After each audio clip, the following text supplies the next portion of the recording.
CM इस प्रकार की भाषा का इस्तेमाल करता होगे, बटोगे तो कटोगे, तो ये भी पता होना चाहिए कि किससे कटोगे। इसका मतलब वो सीधा 20-80 20-80 20-80 जो हमेशा करते रहते हैं कि हम ये 20 और 80 की लड़ाई है, हम 15-85 की जो बात कर रहे हैं, ये जो बैकवर्ड है, ये जो दलित समाज की कुछ जातियां हैं जो कट्टर हिंदू बनी फिरी हैं, ये उसी के बिहाफ पर तो कह रहे हैं कि 20-80 की लड़ाई है, या बटोगे और कटोगे। तो मुख्यमंत्री की इतनी हिम्मत हो जाए और सुप्रीम कोर्ट उससे स्वयं ऑटो ना लेके आप इस प्रकार की भाषा का इस्तेमाल क्यों कर रहे हो? इतने बड़े स्टेटमेंट पर एक 25 करोड़ की आबादी वाले स्टेट के मुख्यमंत्री इस प्रकार की भाषा का इस्तेमाल करेंगे, बटोगे तो कटोगे, और सुप्रीम कोर्ट और हाई कोर्ट उस पर स्वयं ऑटो ना लें, तो आप समझिए कि किस प्रकार से सुप्रीम कोर्ट की खामोशी, हाई कोर्ट की खामोशी, शासन प्रशासन की खामोशी और नेताओं का इस प्रकार का भाषण ये तय करता है कि देश को कहीं ना कहीं सांप्रदायिक दंगों में झोंकने की कोशिश की जा रही है। आज से पहले सांप्रदायिक दंगों में SC ST OBC के लोग मारे जाते थे, अब बस इतना सा ट्रेंड चेंज हो गया है कि पिछले कुछ दिनों से ब्राह्मण जो है वो धार्मिक उन्मादों में, धार्मिक दंगों में मारे जा रहे हैं। तो RSS इसको लेकर के चिंतित है, लेकिन अगर मुसलमानों से लड़ाने की बात होती तो कहा जाता है कि बटोगे तो कटोगे। आज तक मुझे ये बता दो कि डॉक्टर अंबेडकर की जयंती पर, रविदास की जयंती पर, कबीर की जयंती पर, बुद्ध की जयंती पर कभी किसी मुसलमान ने पत्थर मारा? दिल्ली में जब जब मुस्लिम इलाकों से डॉक्टर अंबेडकर की जयंती निकली है, जुलूस निकला है, तो मुसलमानों ने मस्जिद के सामने खड़े होकर के पानी पिलाया है, शरबत पिलाया है, उन्होंने रक्षा सुरक्षा की है, हमारी बहन बेटी को सहसम्मान मोहल्ले से गुजारा है। आज तक उन्माद नहीं हुआ। क्यों? क्योंकि हमें लगता है कि मस्जिद अजान का टाइम हो रहा है तो हम कहते हैं नहीं, अजान का टाइम हो रहा है, माइक बंद कर लो, हम प्यार से निकल जाएंगे। और अगर अजान का टाइम नहीं हो रहा है तो पूरे गाजे बाजे के साथ जाते हैं। हमने अपने जल्लूसों में, बाबा साहब की जयंतियों में मुसलमानों के लड़के टोपी लगा करके नाचते हुए देखे हैं। लेकिन जब तुम उनके मोहल्ले में जाओगे और ये सोच करके जाओगे कि हमें वहाँ जा करके नारे लगाने हैं कि जो राम राम चिल्लाएंगे मुल्ले काटे जाएंगे, तो झगड़ा होगा। इसका मतलब आपकी ट्रेनिंग उस प्रकार की है, आपको ट्रेंड उस प्रकार से किया गया है कि आप इस देश के अंदर धार्मिक उन्माद पैदा करो, फैलाओ, ताकि इस देश का माहौल बिगड़े, सांप्रदायिक ताकतें जो वो हावी हों और इस देश के अंदर जो चंट और चालाक लोग हैं वो देश में प्रधानमंत्री और मुख्यमंत्री बने रहें। रामगोपाल मिश्रा उनकी छत पर चढ़ा है, उनका धार्मिक झंडा उतारा है, अपना धार्मिक झंडा फहराया है। उसके बाद में और क्या घटनाएं घटी हैं ये जांच का विषय। गोली मारने की नौबत क्यों आई ये जांच का विषय। मैं हत्या का समर्थन नहीं करता, ये सच्चाई है, लेकिन अगर ऐसी स्थिति बनी तो वो क्यों बनी, इसके पीछे कौन लोग हैं, ये जांच का विषय है। क्या शोभा यात्रा के नाम पर ये सब दंगा ही होता रहेगा? क्या धर्म यही कहता है क्या? देखिए, गाना था पुराना, आप सब लोगों ने सुना होगा कि मजहब नहीं सिखाता आपस में बैर रखना। जब मजहब आपस में बैर रखना नहीं सिखाता तो फिर कौन से लोग हैं? या तो मजहब और धर्म और पंथों पर चलने और मानने वाले लोग हैं, या उनके ठेकेदार हैं, या जिनकी सरकारें बन रही हैं और बिगड़ रही हैं मजहब के नाम पर, धर्म के नाम पर। वो लोग हैं जो इस प्रकार से क्या नाम है, लोगों को भड़का करके अपना राजनीतिक उल्लू सीधा करना चाह रहे हैं। ये वो लोग हैं, सीधी सी बात है। सीएम कहते रहे कि एक रहोगे नेक रहोगे, बटोगे तो कटोगे।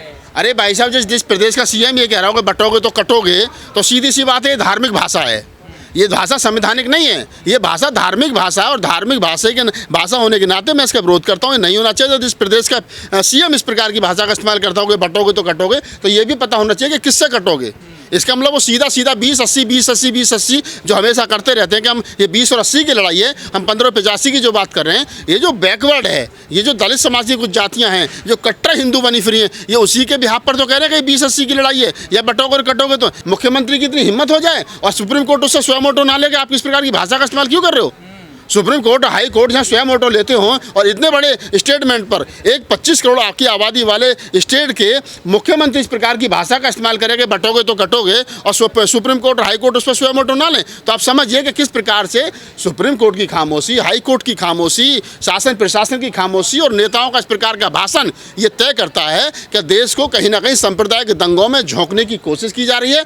आज से पहले सांप्रदायिक दंगों में SC ST OBC के लोग मारे जाते थे, अब बस इतना सा ट्रेंड चेंज हो गया है कि पिछले कुछ दिनों से ब्राह्मण जो है वो धार्मिक उन्मादों में, धार्मिक दंगों में मारे जा रहे हैं। तो RSS इसको लेकर के चिंतित है कि जिन समाज को उन्होंने कट्टर हिंदू बनाया, जब भी कोई बात होती कि धर्म खतरे में, हिंदू धर्म खतरे में, तो SC ST OBC के लोग लठ लेकर के कंधे पर निकलते थे कि हम धर्म को बचाएंगे। तो आजकल वो कम निकल रहा है। इसका मतलब मुझे लगता है कि हमारे जैसे लोगों की जो मेहनत है, हमारी रतनलाल सर की, लक्ष्मण की और तमाम लोगों की, जो लोग बोल रहे हैं लगातार, उन लोगों की जो मेहनत है वो मेहनत कहीं ना कहीं रंग ला रही है। और जब रंग ला रही है तो ये इससे कहीं से OBC जो है, जो कट्टर हिंदू बना फिर रहा था, आज उसकी समझ में बात आई है कि इस देश का हिंदू नहीं है, वो OBC है, शूद्र है, और वो भी वही है जो हाशिए पर पड़ा हुआ समाज था। हिंदू कह रहे हैं हम डरे हुए हैं, मुसलमान कह रहे हैं हम डरे हुए हैं। देखिए, इतना तो तय है, डरा हुआ कोई नहीं है। जो संविधान को मानता है, संविधान को पढ़ता है, संविधान को समझता है, संविधान के लोकतांत्रिक ढांचे पर विश्वास करता है, लोकतांत्रिक सिस्टम पर विश्वास करता है, वो व्यक्ति कभी भी डरा हुआ नहीं हो सकता है। एक आदमी, 20 आदमी, 50 आदमी, 100 आदमी किसी को घेर करके मार दें, किसी दलित की हत्या कर दें, किसी दलित की बेटी का बलात्कार कर दें। अरे जब हाथरस में मनीषा वाल्मीकि का बलात्कार होता है, हत्या होती है, क्या वो हिंदू नहीं होती? उस समय पर नहीं होती वो हिंदू, उस समय पर वो वाल्मीकि बन जाती है। जब किसी दलित के घर को तोड़ा जाता है, फोड़ा जाता है, उसकी बहन बेटियों के साथ में बलात्कार होता है, तब वो हिंदू नहीं होता है। लेकिन अगर मुसलमानों से लड़ाने की बात होती है तो कहा जाता है कि बटोगे तो कटोगे। तब कहा जाता है कि नहीं साहब 80-20 का झगड़ा है। अरे भाई 80-20 का झगड़ा नहीं है, 15-85 का झगड़ा है। और अब तो कह रहे हो 88 और 12 का झगड़ा है। तो इस देश के मूल निवासियों को समझना चाहिए, आप इस धार्मिक उन्मादों से दूर रहें, धार्मिक जल्लूसों से दूर रहें, धार्मिक ये जो षड्यंत्र चल रहा है देश के अंदर, इससे दूर रहें। ये अल्पमत के लोग तुमको बहका करके सत्ता शासन पर काबिज हुए बैठे हैं। और बहराइच का जो मामला है, बहराइच का मामला इसी तरफ इशारा करता है कि ये वो जो लोग जो सत्ता में धार्मिक उन्माद फैला करके बने रहना चाहते हैं, वो हमेशा चाहते हैं कि इस प्रकार के उन्माद होने चाहिए। यात्रा पे क्यों पथराबाजी होती है ना? आज तक मुझे ये बता दो कि डॉक्टर अंबेडकर की जयंती पर, रविदास की जयंती पर, कबीर की जयंती पर, बुद्ध की जयंती पर कभी किसी मुसलमान ने पत्थर मारा? बड़ा सवाल बोल रहा हूँ, कह रहा हूँ, यही तो सवाल है। मैं कह रहा हूँ ना कि क्या अंबेडकर जयंती पर, बुद्ध जयंती पर, कबीर जयंती पर, रैदास जयंती पर किसी मुसलमानों ने, मुसलमान की कॉलोनियों में जब वो गुजरती है तो क्या किसी ने पत्थर मारा? नहीं मारा। मैं भारतीय बौद्ध महासभा का दिल्ली प्रदेश में और क्या नाम है राष्ट्रीय महामंत्री रहा हूँ। मुझे पता है, आपको पता होना चाहिए कि दिल्ली में जब जब मुस्लिम इलाकों से डॉक्टर अंबेडकर की जयंती निकली है, जुलूस निकला है, तो मुसलमानों ने मस्जिद के सामने खड़े होकर के पानी पिलाया है, शरबत पिलाया है, उन्होंने रक्षा सुरक्षा की है, हमारी बहन बेटी को सहसम्मान मोहल्ले से गुजारा है। आज तक उन्माद नहीं हुआ। क्यों? क्योंकि हमें लगता है कि मस्जिद अजान का टाइम हो रहा है तो हम कहते हैं नहीं अजान का टाइम हो रहा है, माइक बंद कर लो, हम प्यार से निकल जाएंगे। और अगर अजान का टाइम नहीं हो रहा है तो पूरे गाजे बाजे के साथ जाते हैं। हमने अपने जल्लूसों में, बाबा साहब की जयंतियों में मुसलमानों के लड़के टोपी लगा करके नाचते हुए देखें। लेकिन जब तुम उनके मोहल्ले में जाओगे और ये सोच करके जाओगे कि हमें वहाँ जा करके नारे लगाने कि जो राम राम चिल्लाएंगे, मुल्ले काटे जाएंगे, तो झगड़ा होगा। इसका मतलब आपकी ट्रेनिंग उस प्रकार की है, आपको ट्रेंड उस प्रकार से किया गया है कि आप इस देश के अंदर धार्मिक उन्माद पैदा करो, फैलाओ, ताकि इस देश का माहौल बिगड़े, सांप्रदायिक ताकतें जो वो हावी हों और इस देश के अंदर जो चंट और चालाक लोग हैं वो देश में प्रधानमंत्री और मुख्यमंत्री बने रहें। इन शोभा यात्राओं में डीजे हाई वॉल्यूम पे बजते हैं आजकल। भाई साहब, भारत सुप्रीम कोर्ट का डिसीजन है कि 10 बजे के बाद में कहीं भी रात को डीजे नहीं बजेगा। लेकिन ये वही देश है कि सुप्रीम कोर्ट के डिसीजन की धज्जियां उठाते हुए इस देश के अंदर रात को 3 बजे तक जागरण होते हैं देवी के जागरण नवरात्रों में। आपको पता हो सुबह के 4 बजे तक जागरण होते हैं देवी के। कभी कुछ कहता है कोई? नहीं कहता ना। लेकिन अगर अंबेडकर जयंती हो या कुछ अन्य हो तो कहते हैं कि साहब सुप्रीम कोर्ट की गाइडलाइन है, तो वहाँ सुप्रीम कोर्ट आड़े आ जाता है और हम तो कहते हैं ठीक है 10 बजे के बाद नहीं होना चाहिए।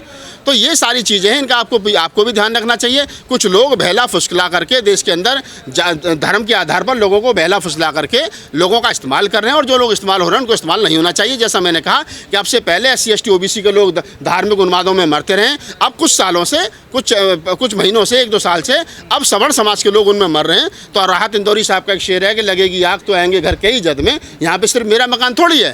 तो जो लोग ये सोच रहे थे कि हम SC ST OBC को धर्म के नाम पर मरवाते रहेंगे और मुख्यमंत्री प्रधानमंत्री बनते रहेंगे, तो ये गलतफहमी थी। अब मिश्रा जी भी मर रहे हैं, ये चिंता का विषय है। भाई जब आपकी ट्रेनिंग ही उस प्रकार की है कि आपने इस प्रकार के सांप्रदायिक दंगे करने ही है, भाई पुलिस मजबूर है तभी तो गिरफ्तारी नहीं करे। पुलिस के सामने आप चढ़ रहे हो, झंडा उतार रहे हो, दीवार तोड़ रहे हो, अपना झंडा लहरा रहे हो, तो पुलिस मजबूर है ना कहीं ना कहीं। और पुलिस मजबूर है तो मजबूरी में खामोश है, उसके हाथ बंधे भी हैं। धर्म के नाम पर ये जो धर्म की अफीम है, इतनी खतरनाक अफीम है कि जो इसको चाट लेता है वो सोचने और समझने की स्थिति में नहीं रहता है, वो चाहे किसी भी धर्म का आदमी हो। और किसी भी धर्म में कट्टरता जो है वो नुकसानदायक होती है। और मैं हमेशा से कहता हूँ कि कोई भी धर्म को मानने वाला व्यक्ति को ये संविधान ने अधिकार नहीं दिया कि वो दूसरे के धर्म को अपमानित करे। ये भारत है और भारत में हर प्रकार के हर धर्म का, हर पंथ का, हर मजहब का सम्मान है। और जो लोग ये कह रहे हैं कि ना साहब इसमें एक ही धर्म के लोग रहेंगे, जो नारे लगा रहे हैं कि राम राम चिल्लाएंगे, मुल्ला काटे जाएंगे, ये लोग आज नहीं तो कल इनको सीख होगी। और जब सीख होगी तो पता चलेगा, जब तो बहुत कुछ बर्बाद हो चुका होगा, जब तो बहुत कुछ उजड़ चुका होगा। नहीं, ये जांच का विषय, गोली किसने मारी है, क्यों मारी है, गोली मारने के हालात क्यों बने, किसने उकसाया।